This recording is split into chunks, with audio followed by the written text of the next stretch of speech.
So, turns out the FBI had hundreds of pages on Jeffrey Epstein, victim testimonies, flight logs, surveillance footage, and they just sat on it for years. But don't worry, Pamela Bondi's here to clean up the mess.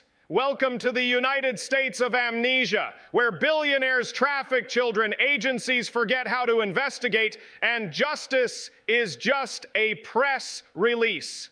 I'm Kash Patel, and today I'm reading you the declassified Epstein files. Buckle up. It's not a conspiracy theory anymore. It's a government memo, January 2025. Pamela Bondi, former Florida Attorney General, now head of the DOJ's Special Transparency Task Force, releases the first batch of declassified Epstein documents. 247 pages, victim statements, internal FBI memos, and a timeline that makes Watergate look like a clerical error. Epstein was arrested in 2006, charged with soliciting minors. The FBI had over 40 victim statements, and they still let him walk with a sweetheart deal. Why? Because according to the newly released files, Epstein was a confidential informant. That's right, the man who ran a global sex trafficking ring was feeding intel to the Bureau, allegedly about financial crimes and foreign nationals. Translation, he gave them breadcrumbs and they gave him immunity. Page 87. A 14-year-old girl describes being recruited by Ghislaine Maxwell at a Palm Beach mall. She was flown to Epstein's Island, assaulted, filmed, and told she'd be paid $200 if she brought a friend next time. The FBI memo says, victim testimony credible. Recommend further investigation. That was dated March 2007. No follow-up, no arrests, just a note in a folder marked C.I. Jeffrey Epstein.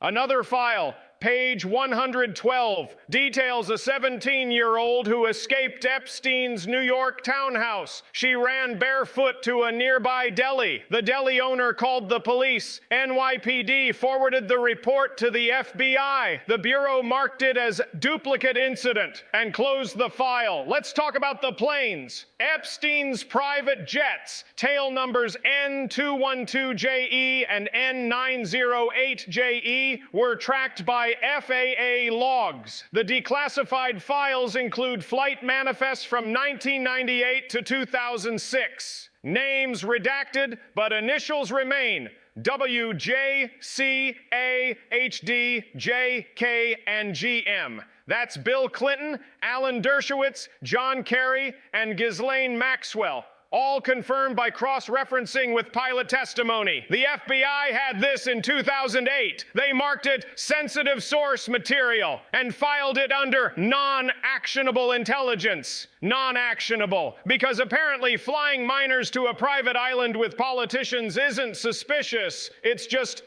elite networking. Page 203, internal memo from the FBI's Miami field office. Surveillance footage from Epstein's Palm Beach residence shows multiple underage females entering and exiting premises. Recommend coordination with local law enforcement. Dated April 2006. Follow-up memo. Footage archived. No further action taken. Archived, not analyzed, not shared, just buried. Imagine being the agent who watches that tape and decides the best course of action is to file it under miscellaneous. That's not incompetence, that's complicity. Now here's the kicker, page 219.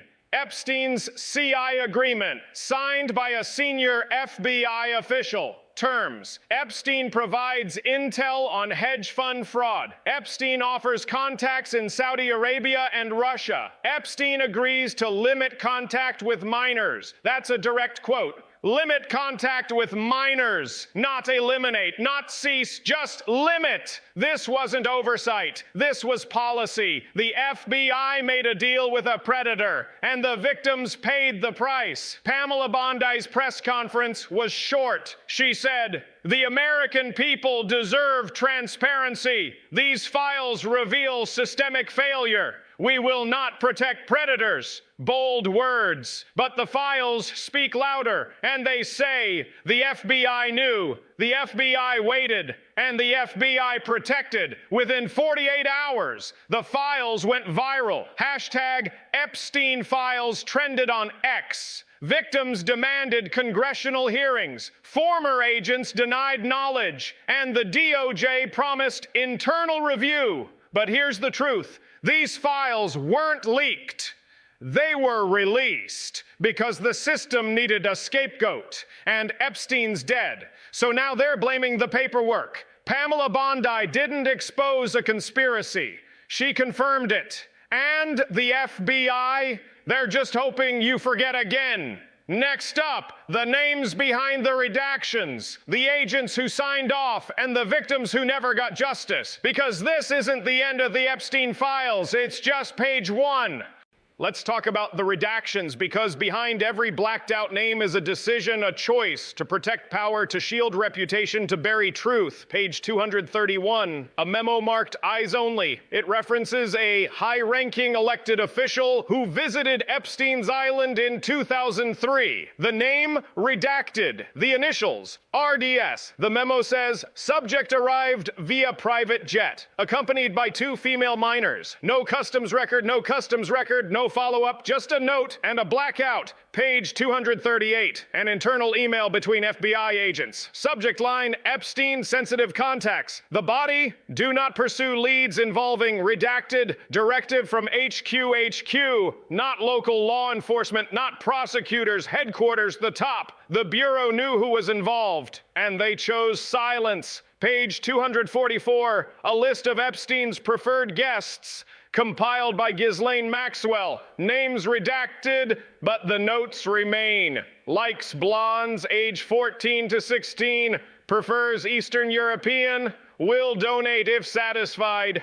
This wasn't a party list, it was a menu, and the FBI had it. Since 2006. Let that sink in. They had the menu, they had the flight logs, they had the tapes, and they did nothing because the names weren't just powerful, they were useful. Epstein wasn't just a predator, he was a broker, a middleman between money and leverage. And the FBI, they weren't just negligent, they were complicit. Pamela Bondi's files don't just expose Epstein, they expose the system that enabled him, the agents who looked away, the prosecutors who bargained, the politicians who flew, and the victims who were told to forget, but they didn't. They remembered, they testified, they waited, and now they watch. As the truth trickles out, one page at a time, one name at a time, one lie at a time. So what happens next? Congress holds hearings, the DOJ promises reforms, the media spins, and the public scrolls until the next scandal, the next distraction, the next blackout. But you heard it here. You saw the files, you know the names, and you won't forget, because forgetting is how they win. And remembering, that's how we burn the whole thing down. I'm Kash Patel, and this was the declassified Epstein files. See you on the next page.